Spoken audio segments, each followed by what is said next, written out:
پیارے دوستو السلام علیکم۔ آج کی اس ویڈیو میں ہم بتائیں گے مولانا شمس الحق افغانی رحمت اللہ سے ایک قادیانی جج نے پوچھا نبوت کیا چیز ہے۔ تو میرے دوستو میرے پیارو ویڈیو میں آخر تک بنے رہے۔ تو عزیز دوستو افغانی رحمت اللہ فرمانے لگے نبوت اعلیٰ منصب ہے، اللہ جل شانہ جسے چاہے دے دیتا ہے۔ قادیانی بولا جب اتنا اچھا منصب ہے تو اسے عام کرنا چاہیے۔ مولانا شمس الحق افغانی نے اپنی جیب میں سے 100 روپے کا نوٹ نکال کر فرمایا یہ نوٹ کیسا ہے؟ اس زمانے میں 100 روپے کا نوٹ بڑا نوٹ تھا۔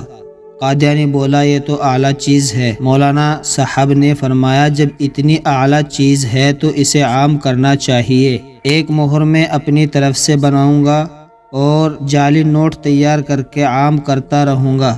قادیانی جج بولا یہ کام اگر آپ نے کیا تو آپ مجرم ہوں گے اور سزا کے مستحق ہوں گے۔ اس کام کی اتھارٹی صرف حکومت کے پاس ہے، کسی اور کے پاس نہیں۔ مولانا شمس الحق افغانی رحمت اللہ نے فرمایا ٹھیک ہے، اب یہ سمجھو کہ نبوت اگرچہ اعلیٰ منصب ہے مگر اس کی اتھارٹی صرف اللہ تعالیٰ کے پاس ہے، جس کو وہ چاہے نبی بنا دیتا ہے۔ اب آپ لوگوں نے اپنا جعلی نبی بنایا ہے تو اس لیے آپ لوگ اللہ پاک کے نزدیک مجرم ہیں۔ اس ویڈیو کو ہر صاحب ایمان زیادہ سے زیادہ تشہیر کرے، یہ محمد صلی اللہ علیہ وسلم سے محبت کا ادنا سا اظہار ہوگا۔ اگر آپ ایسی ہی اور ویڈیوز دیکھنا چاہتے ہیں تو ہمارے چینل عادل وائس آفیشیل کو سبسکرائب کریں، بیل آئیکن کو پریس کریں تاکہ آنے والی ویڈیو سے آپ باخبر رہ سکیں۔ ایسی ہی ویڈیوز دیکھنے کے لیے ملتے ہیں ایک اور نئی ویڈیو میں، تب تک کے لیے خدا حافظ۔